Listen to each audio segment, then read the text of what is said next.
नमस्कार दोस्तों, स्वागत है आपका हमारे इस YouTube चैनल पर। आज हम पढ़ेंगे एनसीईआरटी 10th क्लास की जो न्यू सिलेबस है उसमें लेसन नंबर 10 जो प्रकाश है, प्रकाश के बारे में आज हम अध्ययन करेंगे। साइंस का लेसन नंबर 10 प्रकाश। प्रकाश की परिभाषा, सबसे पहले पढ़ेंगे हम प्रकाश की परिभाषा के बारे में। प्रकाश क्या है?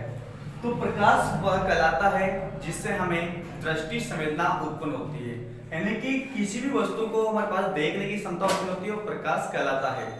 प्रकाश से हम विभिन्न प्रकार की वस्तु को हम देख सकते हैं, जैसे टेबल, कुर्सी, अन्य प्रकार की जो चीजें होती हैं हम उसे देख सकते हैं। तो सबसे पहले हम देखेंगे प्रकाश की परिभाषा।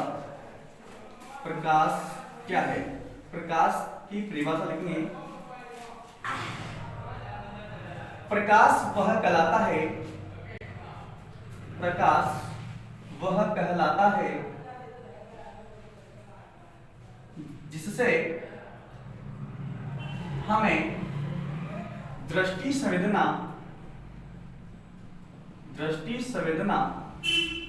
उत्पन्न होती है। दृष्टि संवेदना उत्पन्न होती है अर्थात देखने की क्षमता को ही प्रकाश कहते हैं। प्रकाश को इंग्लिश में बोलते हैं लाइट, प्रकाश कहते हैं। प्रकाश एक प्रकार की ऊर्जा होती है। प्रकाश क्या होती है? एक प्रकार की ऊर्जा। तो लिखेंगे इसे भी, प्रकाश एक प्रकार की ऊर्जा होती है। प्रकाश क्या होती है? एक प्रकार की ऊर्जा होती है।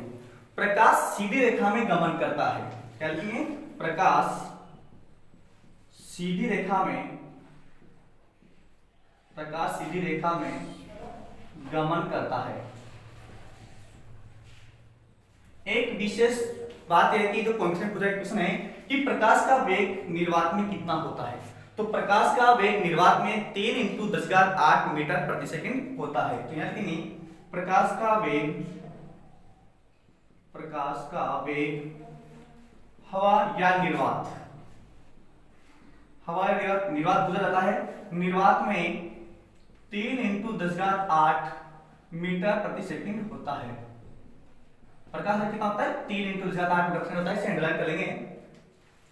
या हम कहें कि प्रकाश का वेग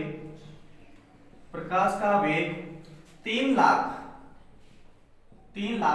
प्रति सेकंड होता है। 3 लाख प्रति सेकंड होता है। 3 लाख किलोमीटर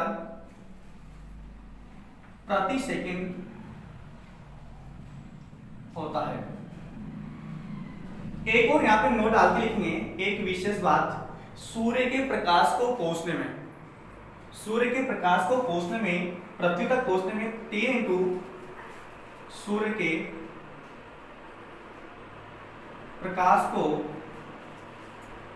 प्रकाश को पृथ्वी तक पहुंचने में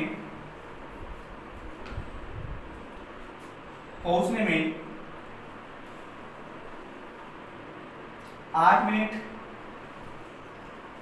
20 सेकंड का समय लगता है। 20 सेकंड का समय लगता है। एक और नोट लिखेंगे, चंद्रमा के प्रकाश को पृथ्वी तक पहुंचने में 90 सेकंड यानी कि 1 मिनट और 30 सेकंड का समय लगता है। क्या लिखेंगे? चंद्रमा के प्रकाश को पृथ्वी तक पहुंचने में 90 सेकंड अथवा 90 सेकंड क्वेश्चन लिखेंगे 1 मिनट 30 सेकंड का समय लगता है। ये थी हमारा प्रकाश से संबंधित मुख्य बातें, इसके बारे में लिखा। अब यहाँ पे हम देखेंगे एक और विशेष नोट है कि सूर्य का प्रकाश होता है 7 रंगों से मिलकर बना होता है। यह सबसे पहले आइजैक न्यूटन ने बताया था। सूर्य का प्रकाश 7 रंगों से बना होता है। यह सबसे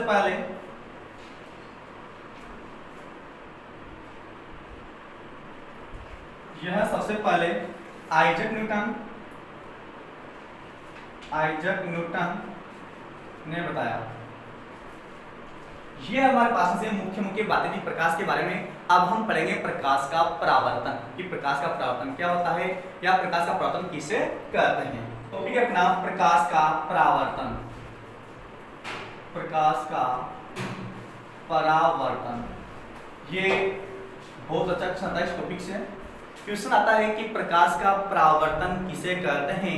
प्रकाश के परावर्तन को चित्र द्वारा इसके नियम लिखिए, चित्र द्वारा नियम को समझाइए। क्वेश्चन ऐसे आता है अपने पास से। तो हमारे पास सबसे पहले हम क्या करेंगे, इसकी परिभाषा को समझेंगे।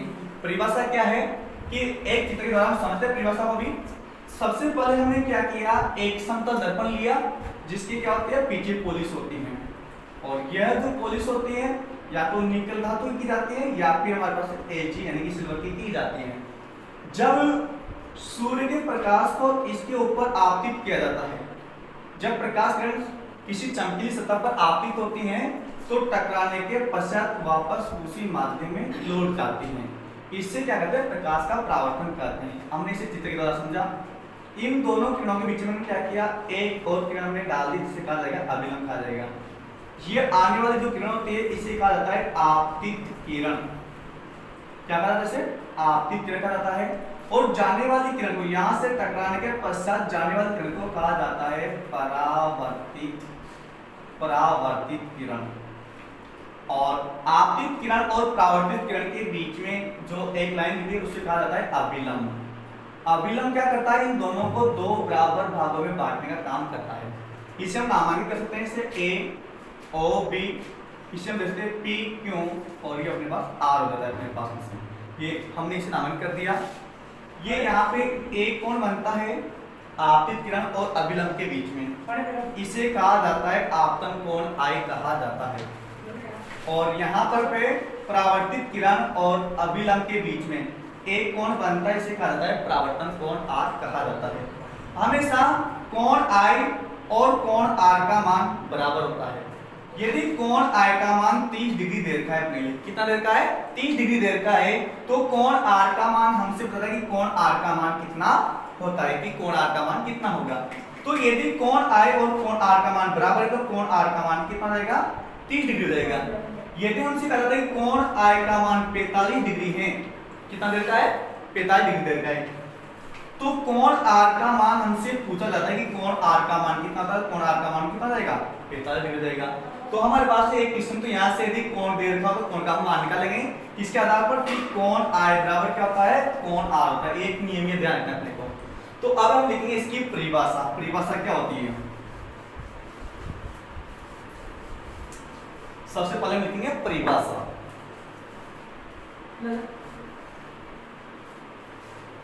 यहां से लिखेंगे, पहले क्वेश्चन लिख लेते हैं अपन। क्वेश्चन नंबर 1 क्या बनता है इसका, प्रकाश का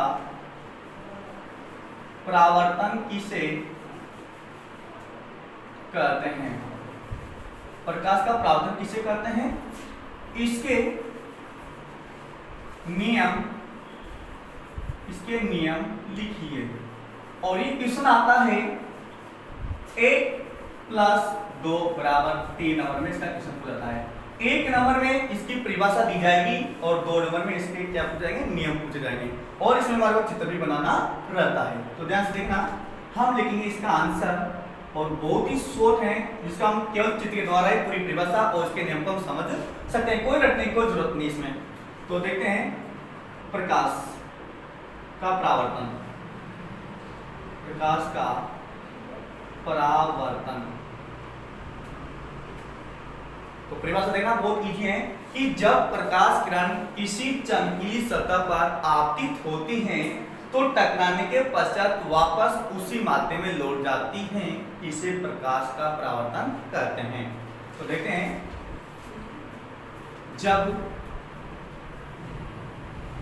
जब प्रकाश किरण जब प्रकाश किरण किसी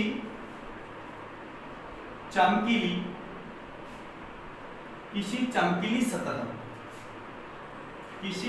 सतह या चमकीली सतह कांच हो सकता है, किसी चमकीली सतह पर आपतित होती हैं तो परावर्तन के बाद उसी माध्यम में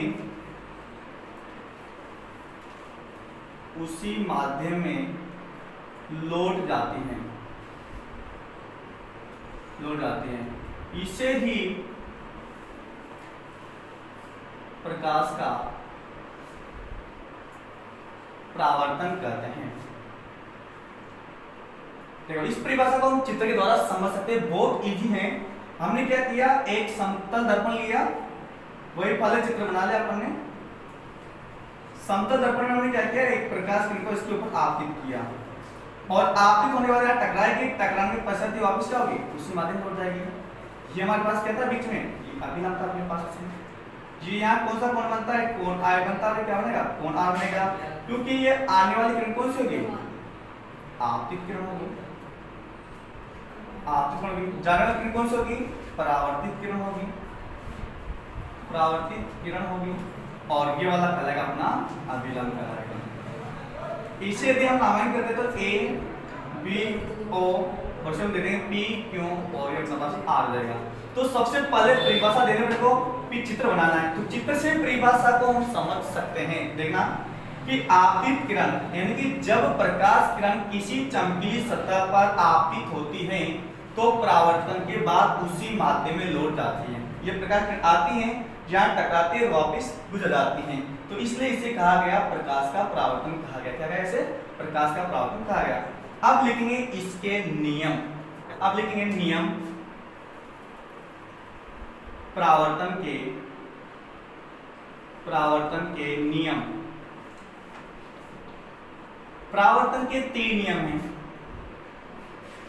परावर्तन के तीन नियम हैं, तीन नियम हैं। नंबर एक, जैसा चित्र से हमें देखा था, चित्र को अपने आप बना देते हैं। ये अपना चित्र से पूरे नियम आ जाएंगे अपने पास सामने। ये था चित्र बनाया था अपन ने, ये बीच में क्या था, अभिलंब था, और यहाँ पे कोण आई था, ये क्या था, कोण आर था। ये आने वाली किरण थी और ये जाने वाली किरण थी, और ये मेरे पास क्या कहलाएगा, अभिलंब होगा, और क्या कहा जाएगा, आपतित किरण कहा जाएगा। आपतित किरण इसे कहा जाएगा परावर्तित किरण। तो देखो नियम नंबर एक क्या कहता है चित्र से ही कि आपतित किरण, परावर्तित किरण एवं अभिलंब तीनों कहाँ होंगे, एक ही तल में स्थित होंगे। आपतित किरण, परावर्तित किरण एवं अभिलंब कहाँ होंगे, तीनों एक ही तल में स्थित होंगे। तो पहला नियम तो ऐसे याद हो जाएगा अपने को। नंबर एक है आपतित किरण, परावर्तित किरण